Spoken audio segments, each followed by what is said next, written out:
우리나라에서 경항 공모함 건조에 열을 올리고 있다. 자주국방 우리 힘으로 나라를 지키려면 군이 강해야 한다. 대한민국 육군의 전력은 세계적으로 내놔도 손색이 없고 군인들 정신이 빠졌는지 모르지만 공군 전력도 강화시켜야 한다. 문제는 해군 분명한 것은 우리도 항공모함으로 이루어진 전단이 필요하다. 우리나라에서 경항 공모함을 건조한다고 하는데 좀 더 큰 중항공모함 이상의 전력이 필요하다. 항공모함 한 개 전단을 운영하면서 대양으로 해상 세력을 넓혀야 한다. 한국은 세계에서 가장 큰 배를 만든다. 26만 톤급은 1년에 수백 개 만들어 팔아먹는다. 바로 LNG선이다. 심지어 100만 톤급을 만든 나라도 한국이다. 항공모함은 가장 큰 것이 8만 톤급이다. LNG선이 2천억에 불과하므로 항공모함도 모함 가격만 따지면 1,000억을 넘어설 것이 없다. 그런데 항공모함 건조 비용이 천문학적이라서 천조국 미국이 아니면 불가능하다고 한다. 웃기는 얘기다. 그건 미국 군수 사업에서 돈 떼먹고 정치가에게 뇌물 주는 등으로 비싼 거다. 더구나 한국 1년 국방비 51조 원인데 코로나 3차까지 재난지원금에 75조 원 들어갔다. 75조 원의 절반만 항공모함 건조에 사용해도 모함은 만든다. 항공모함 모함에다가 따르는 수십 개의 경항모등과 잠수함 수십 함과 항공모함에 탑재할 비행기 등 10조 원이면 넉넉히 마련할 수 있다. 한국의 국력 엄청 강하다. 오함의 항공모함이 왜 필요한가? 일본과 러시아를 견제하기 위해서 동해에 한 개, 필리핀과 일본 사이에 한 개의 항모군단이 필요하다. 10년 내로 일본은 정복하여 우리의 국가로에 둘 필요가 있다. 그 다음으로 중국 견제를 위해서 서해에 한 개 필요하다. 또 하나는 버마, 인도, 인도네시아를 지키기 위해서 한 개를 파견해 둘 필요가 있다. 나아가 이란과는 적이 아니라 친구라야 하지만 아라비아 반도 앞바다에도 보내야 한다. 그 외에 2030년대에 이르면 항공모함을 5함쯤 더 만들어 아프리카, 유럽, 태평양, 남미 등에 적절히 보내두어야 한다.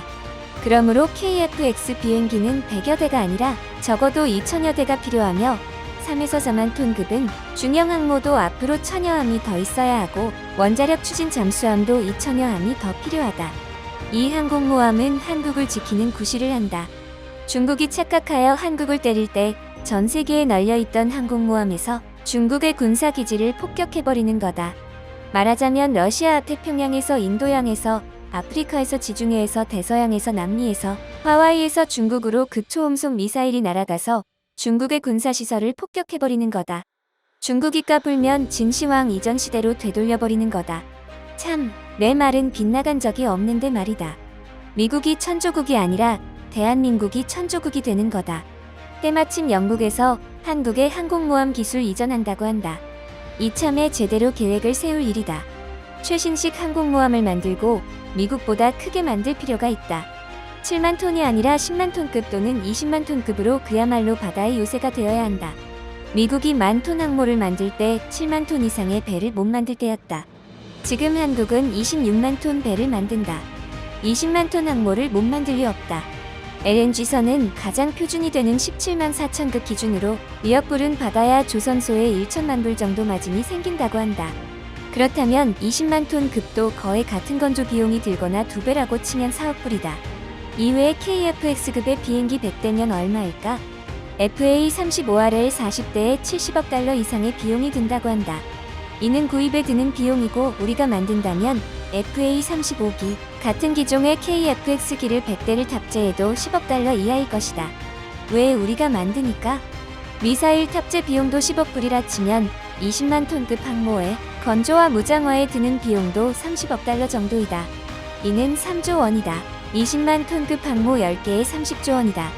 지금 한국의 국력으로 만들고 보유할 수 있다. 한국은 코로나 지원액으로 1인당 100만 원 지급하자고 한다. 이 돈은 50조 원이다. 50조 원이면 20만 톤급 항모 15척 만든다. 이 돈으로 항공모함, 최신의 항공기 제작 비용, 미사일, 인공위성까지 모두 가능하다. 주변 강대국에 밀리면 안 된다. 더구나 기술력에 서서 미중, 러일을 능가해야 한다. 경항 공모함 전략화는 지난해 12월 합참의장 주관으로 각 군 참모총장과 해병대사령관이 참가하는 합동참모회의에서 확정됐습니다. 지금은 본격적인 사업을 추진하기에 앞서 사업 추진이 적절한지를 검증하는 사업 타당성 조사가 진행되고 있습니다. 함정 건조 사업은 다른 무기 체계와 달리 기획 단계부터 실제 함정이 확보되기까지 10년 이상의 시간이 걸립니다.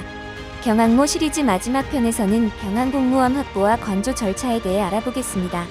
안승혜 기자, 경항공모함 사업이 착수되면 3에서 4년의 기본 설계 과정과 7에서 8년의 상세 설계 및 함정 건조 단계를 거치게 됩니다. 경항공모함의 경우 첨단 기술이 적용되고 함재기 운용 등을 종합적으로 검토해야 하므로 일반 함정보다 건조 기간이 오래 걸립니다. 우리 군은 대형 수송함과 이지스 구축함 같은 세계 최고 수준의 함정을 건조한 경험을 바탕으로 한국형 경항공모함도 국내 기술로 건조하기로 했습니다. 전투기 탑재 및 운용과 관련해 일부 보완이 필요한 기술은 국방연구개발로 과제화해 국내 개발로 확보하고 1000도씨 이상 치솟는 수직 이착륙기, 대기열로부터 갑판을 보호하는 기술 등 국내 기술이 부족한 분야는 미국, 영국 등 항공모함 보유국과의 기술 협력을 통해 발전시켜 나갈 방침입니다.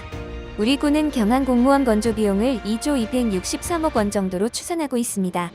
매년 약 2천억 원을 2022년부터 2033년까지 10년에 걸쳐 분산 투자하게 됩니다. 이 비용은 올해 해군 예산인 8조 원의 2.5 수준으로 국방 재원으로 충분히 충당할 수 있다는 게 해군 측 입장입니다. 방위사업청의 선행연구와 현대중공업의 개념 설계에 따르면 인건비수 당등 경직성 경비를 제외한 연료비수리비 정비비 등 순수 운영 유지비는 연간 약 500억 원 수준이 될 것으로 보입니다. 항모전투단을 구성하는 전력인 이지스 구축함과 잠수함은 이미 보유하고 있고 다른 호위함들도 중기 계획에 반영돼 확보하는 중이므로 추가 비용은 많지 않을 것으로 예상됩니다. 경항공모함은 국내 조선소에서 건조됩니다. 또한 탑재되는 무기체계, 탐지장비, 전투체계 등을 국내 연구개발로 확보하게 되므로 건조비 대부분이 국내 산업체에 투입될 것입니다. 경항공모함 건조가 국가산업에 크게 기여하게 되는 것이지요. 해군은 경항공모함 사업이 생산 유발 3조 2천억 원, 부가가치 유발 1조 2천억 원의 경제적 파급 효과를 거둘 것으로 분석했습니다. 게다가 경항공모함 건조는 3천여 명의 일자리 창출 효과까지 가져다 줄 것으로 예상됩니다.